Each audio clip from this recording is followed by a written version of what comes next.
अस्सलामुअलैकुम, नमस्कार, आदाब। मैं हूं मोहम्मद नाजिश आलम। स्वागत है आप सभी का आपका अपना चैनल सीमांचल दस्तक में। 243 सीट बिहार में है। 243 में आरजेडी है, नहीं है। 243 में आपका जदयू है, नहीं है। 243 में बीजेपी है, नहीं है। तो जहां आज कांग्रेस का भी विधायक है, उसको क्या हक कम मिलता है?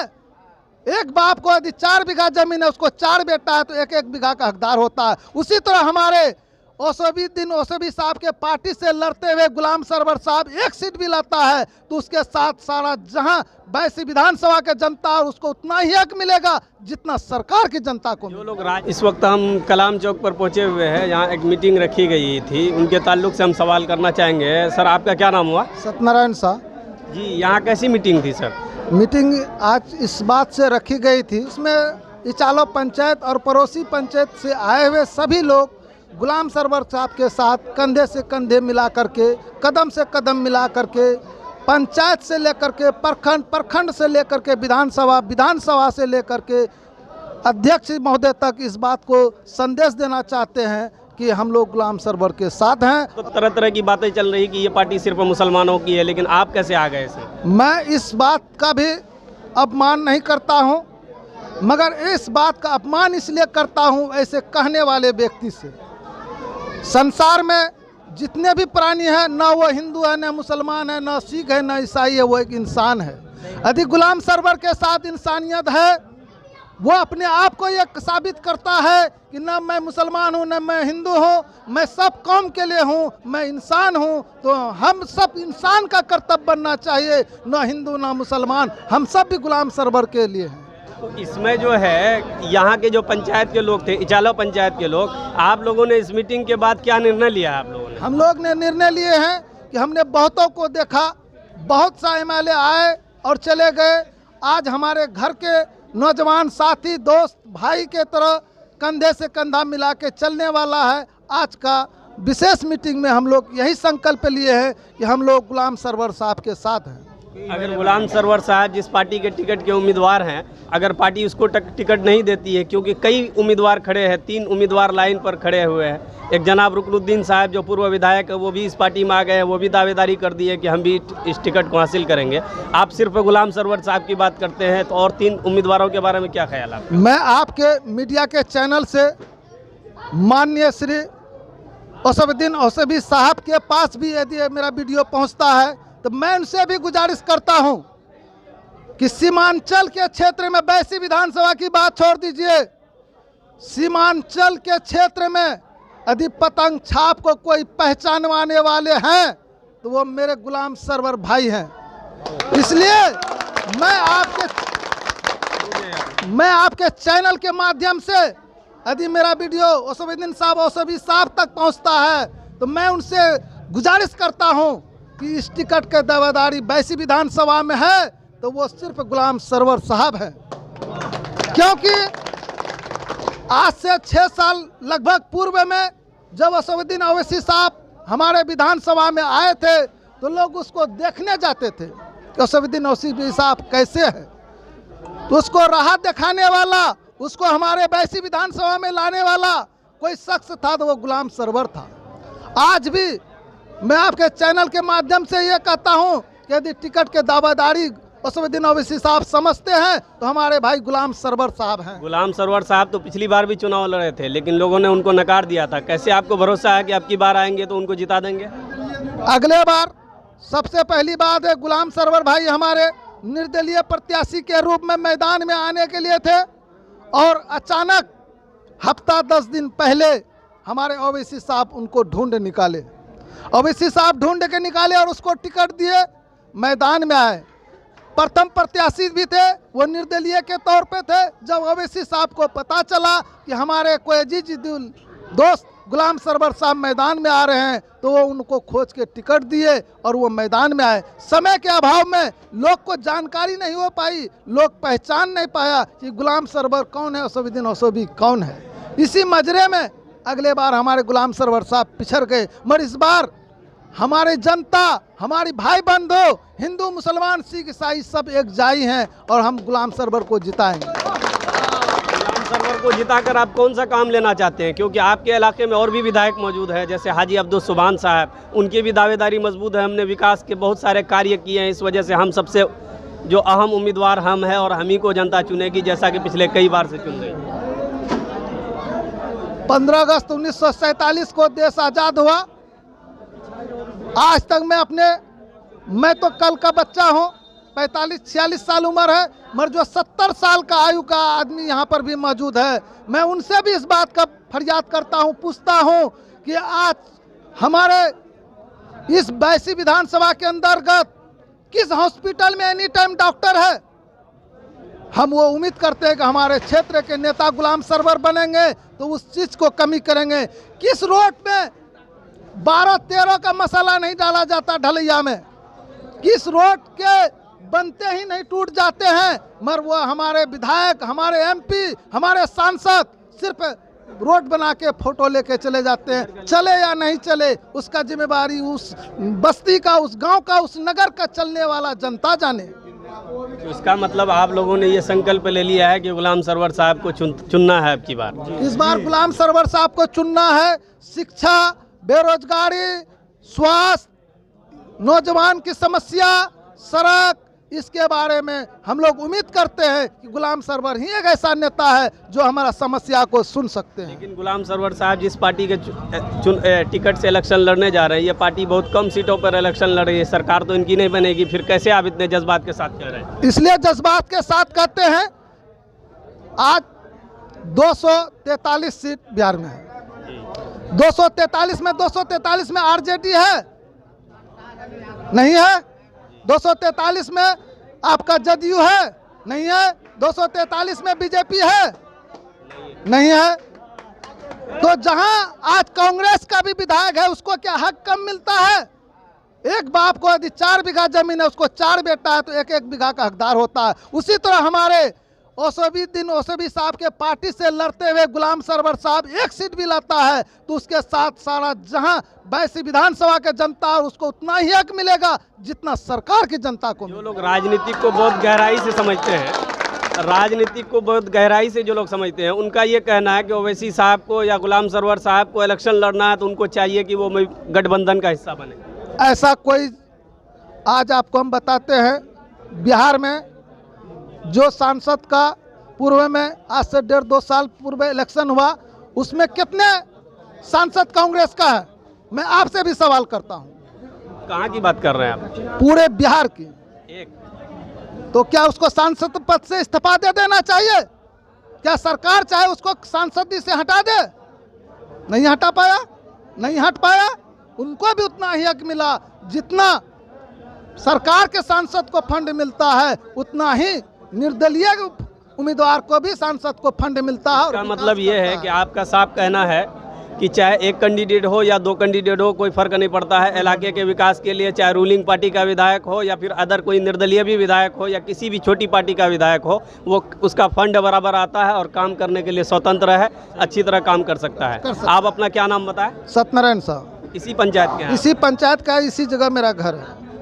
मोहम्मद महबूब आलम, पंचायत ही चलो।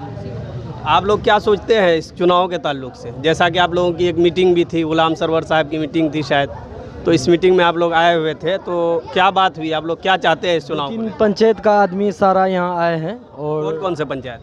इचालो पंचायत हो गया, मथोर पंचायत हो गया, उसके बाद दुहली टोली, 4 पंचायत का आदमी यहाँ आए हैं और बगल में कस्बा विधानसभा है उसका। किस तरह की बात हुई आज यहाँ आए? जो मतलब क्या क्या सोचे आप लोग, क्या क्या मशवरा हुआ है? यहाँ मशवरा यही हुआ कि एमआईएम पतंग छाप को वोट करना है, सबको मिल के। पतंग छाप को ही क्यों वोट करना है? क्योंकि आपके सामने तो जेडीयू और बीजेपी का भी एक गठबंधन है, एक महागठबंधन भी है। ऐसी स्थिति में आप महागठबंधन को तो 2015 से पहले हम लोग दे चुके हैं, उसके बाद अब नहीं देना है, सिर्फ पतंग छाप पे ही वोट करना है। और इधर एनडीए गठबंधन जो है जेडीयू और बीजेपी, उसके बारे में क्या ख्याल? नहीं, सब तो पहले ठगा है। अब सिर्फ पब्लिक में एक रुझान है कि एमआईएम पतंग छाप असदुद्दीन अवैसी साहब को ही वोट देना है। तो इनके ताल्लुक से कई उम्मीदवार, पतंग छाप के भी कई उम्मीदवार आपके सामने हैं। एक जिला अध्यक्ष है शाहनवाज साहब, तो एक कोई मिनट। भी हो सकते हैं, मगर जो 2015 में यहाँ पे पतंग छाप के बारे में बताए हैं वो गुलाम सरवर भाई साहब हैं।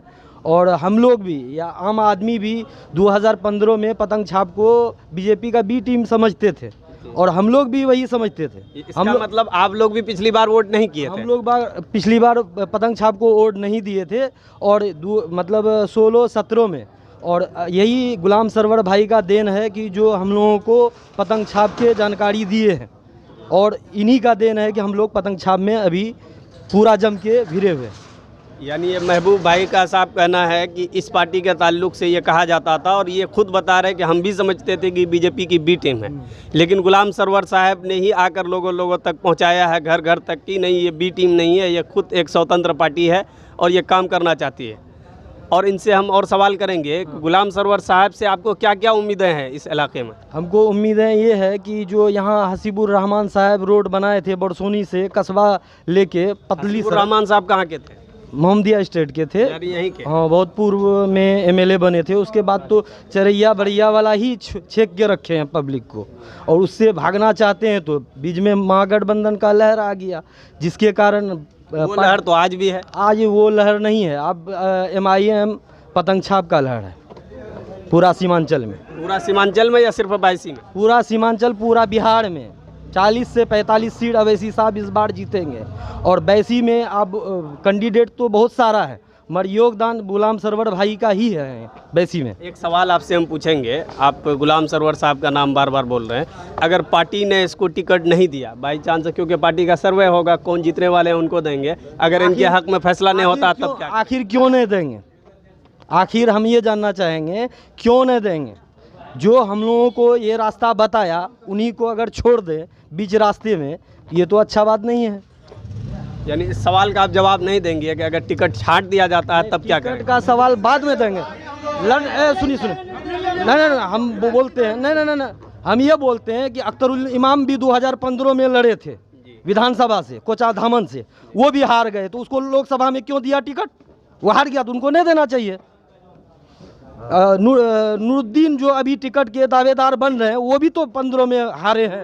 रुकनुद्दीन साहब वो भी तो हारे हैं, वो 5 साल पहले MLA बने हैं। क्या पब्लिक आज तक कोई पब्लिक बता दे रुकनुद्दीन का हम चेहरा देखे हैं? मान लीजिए 5 साल उसको जीतने से रहा और 10 साल वो मतलब बीच में संतोष कुशवाहा बना, सुभान हाजी बना, 10 साल ये 5 साल वो, उसके बाद कोई यहाँ पब्लिक बता दे? हम तो खुदे नहीं देखे, एक रोज सिर्फ देखे मंजूर शाह का होटल में बैठे। उनके बारे में आप जो विधायक है उनके बारे में क्या ख्याल है? अगर वो आते हैं आपके बीच में वोट लेने के लिए तब क्या जवाब होगा आपका? हम लोग सोचेंगे किसको वोट करेंगे। मेरा मन आपका जो वर्तमान विधायक है हाजी अब्दुल सुभान साहब जो RJD से हैं, अब मुसलसल कई बार से वो जीते चले जा रहे हैं और उनका साफ कहना है कि हम विकास के नाम पर ही जीत रहे हैं। वो तो महागठबंधन का लहर था, पब्लिक के पास कोई ऑप्शन नहीं था। इससे पहले 2015 से पहले पब्लिक के पास ऑप्शन नहीं था। कुछ पब्लिक को डर दिखाया जाता था कि इसको नहीं दोगे तो बीजेपी जीत जाएगा, इसको नहीं दोगे तो वो जीत जाएगा। और MIM पार्टी यहाँ पे नया था, तबली पब्लिक नहीं जान पाया था। और उसके बाद जनवाने वाले 2017-18 में गुलाम सरवर भाई का देन है। पूरा बैसी विधानसभा जन जन कन कन तक बैसी में पूरा गुलाम सरवर भाई ही पहुंचाए हैं। बाढ़ हो, पीड़ित हो, बरसात हो, गुलाम सरवर भाई 5 साल में हर आदमी से 15 बार 20 बार ज़रूर मुलाकात किए। और ऐसा कोई कैंडिडेट जो 4-5 में है, कोई ऐसा बता दे कि ये 5 साल में एक बार भी भेंट किए हैं या 15 साल में एक बार भी भेंट किए हैं।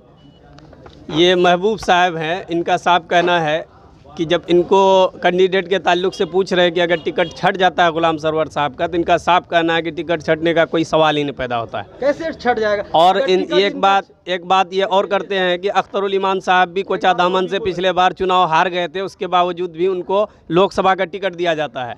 और रुकनुद्दीन साहब के बारे में भी कह रहे हैं कि मुसलसल चुनाव हार रहे हैं, उसके बाद भी ये आज टिकट पार्टी के उम्मीदवार हो गए। तो हारने से कोई फ़र्क नहीं पड़ता। इनका कहना है जो आज हारा है कल वो जीतेगा हम लोग। यानी इनका साफ कहना है महबूब साहब का कि हम गुलाम सरवर को हर हाल में वोट करेंगे। ये और क्या कहना है? और मेरा ये कहना है कि जब अख्तरुल इमाम साहब 15 में हारे, फिर लोकसभा में 19 में दिए, फिर उनको जब 2 बार हारने के बाद भी टिकट देते हैं अमोर से, जब तीन तो खुद टिकट देते हैं, उनको कौन देंगे टिकट? नहीं, टिकट वही दे, मगर पब्लिक को भी तो लेके चलना होगा। आप अपने मन से बनिएगा तो नहीं ना होगा, पब्लिक को साथ में रखना होगा ना। अगर कस्बा बैसी विधानसभा का पब्लिक अगर आपके साथ है तो अमोड़ में भी तो यही पब्लिक का ये गाना है, बिरादर है।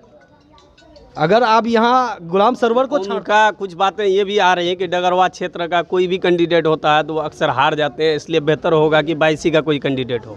बैसी में ऑलरेडी खुद ही वहाँ 2-3 कैंडिडेट हैं, फिर तो वहाँ हाजी उस्मान फिर वहाँ ही है। तो यहाँ आप चाहते हैं कि इधर का कोई कैंडिडेट? डगरवा में 45 साल से कोई एमएलए बनवे नहीं किया है, आज तक नहीं बना है। आपकी बात डगरवा पर आपका क्या नाम हो? मंजर आलम जी, आप कहाँ के हैं? हम यहीं इचाला पंचायत से हैं। जी, किस गांव के? करियात। जी, आप क्या चाहते हैं इसके बारे में? जो महबूब भाई जो बात कर रहे थे, इससे सहमत हैं आप? इससे हम 100% बिल्कुल सहमत हैं। इसके अलावा कुछ कहना चाहेंगे आप? हम इसके अलावा ये कहना चाहते हैं कि इससे पूर्व जो हमारे यहाँ के सांसद थे वो आज तक भी हमारे बीच में कभी आकर हमसे ये नहीं पूछे कि भाई तुम्हारा अस्पताल का हालत क्या है। जब भी हम किसी पेशेंट को लेके जाते हैं तो देखने के बाद वहाँ के डॉक्टर और नर्स ये बताते हुए हैं कि आपका ड्राइवरी नहीं होगा, आप पूर्णिया लेके जाइए। फिर हम उनसे पूछते हैं कि भाई यहाँ पे क्यों नहीं होगा, आपको यहाँ पे रखा गया है, तो वो ये बताते हैं कि आपका नॉर्मल नहीं होगा, हमारे पास दवाई नहीं है, हमारे पास डॉक्टर उपलब्ध नहीं है, हम कैसे कर पाएंगे। जब वो करने के लिए किसी भी तरह से वो बोलते हैं, साइड से बोलती हैं नर्स कि आपको 2000, 2500, 5000 लगेगा। हम लोग घबरा जाते हैं, भाई पूर्णिया लेके जाएंगे तो वहाँ पे ये लोग बताती हैं 30 से 50,000 खर्चा होगा। चलो हम डर के मारे, डर से, क्योंकि हमारे पीछे कोई नेता खड़ा नहीं है कि उसके पास हम फरियाद लेके जाएं कि भाई आप हमारे कभी अपने विधायक जी के पास कभी 10 लोग 5 लोग गए कि जो आपका काम नहीं किए, कोई भी हॉस्पिटल या कहीं कोई प्रॉब्लम हो रहा था, आप अगर कभी जाते 5-10 लोग, आप लोग सब लोग ये शिकायत करते हैं कि काम नहीं कर रहे हैं, लेकिन कभी आप ऐसा हुआ कि 2 लोग 4 लोग या 10 लोग मिलकर विधायक जी के पास गए या उनकी गाड़ी यहाँ आई तो ये फरियाद उनके पास की आप लोग कभी?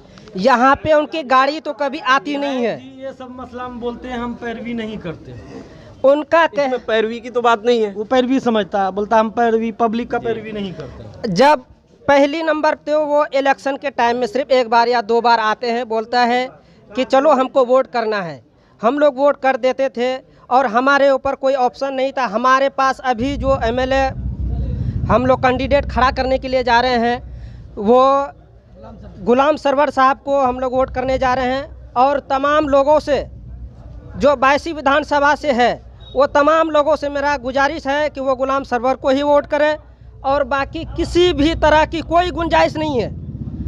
अगर टिकट मिलता है तो बेशक, अगर नहीं भी मिलता है तो हमको टिकट की ज़रूरत नहीं है। टिकट हमारा खुद गुलाम सरवर साहब है और हम लोग उन्हीं को सपोर्ट करते हैं। आपका क्या नाम हुआ? मोहम्मद वसीक नाम हुआ। जी, आप क्या कहेंगे? इन लोगों से जो बात हो रही थी सेम आपकी भी बात है या इनसे कुछ अलग है? सहमत है इससे, ये लोग से। इनके अलावा कोई बात और है? नहीं, यहाँ पे गुलाम सरवर का ही लहर है, सिर्फ यहाँ पे सिर्फ गुलाम सरवर का ही लहर है। बाकी लोग तो कह रहे हैं कि इनका टिकट छटता हुआ दिखाई दे रहा है, आप कह रहे हैं? जाएगा तो अगर उसको, अगर MIM दूसरे पार्टी का अगर टिकट देंगे तो वो चुनाव हार जाएंगे। अगर गुलाम सरवर को देंगे तो यहाँ से चुनाव जीत जाएंगे 100%। पूरा है ना, सीमांचल में ये MIM का लहर है। बैसी विधानसभा का सिर्फ इचालो पंचायत ये थोड़े कह सकता है कि चुनाव कौन हार जाएगा कौन जीत? नहीं, पूरा इधर पूरा पंचायत में ही MIM का ही लहर है। अगर दूसरे प्रत्याशी को अगर टिकट देंगे तो वो चुनाव हार जाएंगे। इसका मतलब कि आप इचालो पंचायत के अलावा भी दीगर पंचायतों में आप घूमे हैं तब इस तरह की बात कर रहे हैं? फील्डिंग कर रहे हैं, हम लोग घूम रहे हैं इधर। तो आप लोग घूमने के बाद मतलब इस नतीजे पर पहुंचे हैं कि MIM अगर गुलाम सरवर साहब को टिकट देती है तो जीत पाएंगे, नहीं तो हार जाएंगे? चुनाव जीत जाएंगे, वो हर 100% चुनाव जाएंगे। वो पूर्व में मुखिया रहे हैं, उस मुखिया में भी बहुत बढ़िया काम किए हैं गुलाम सरवर। किसी से रिश्वत मिल रहती है, बिल्कुल ईमानदारी के साथ काम करते हैं गुलाम सरवर। क्या नाम हुआ? मोहम्मद मनोवर आलम। आप क्या कहेंगे इसके बारे में, चुनाव के बारे में?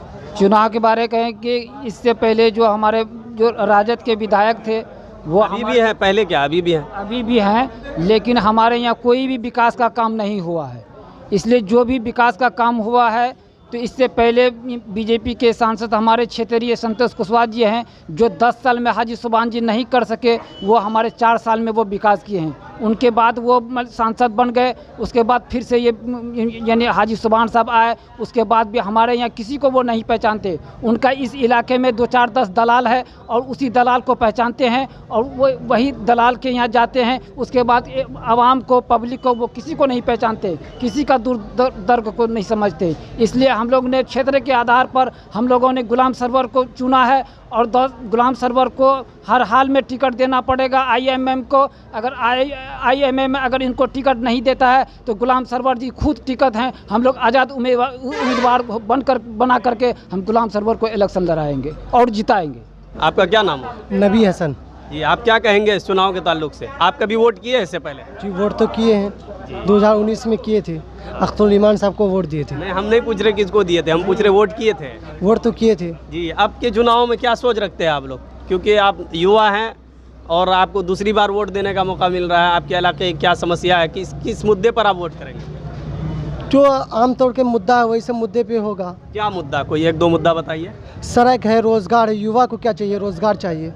हमारे रोजगार के लिए जो विधानसभा के अंदर में अगर सरकार नहीं बना सकता तो आवाज़ तो उठा सकता है। जमहूरियत में अगर हक नहीं मिलता है तो हक तो छीन के लिया जा सकता है।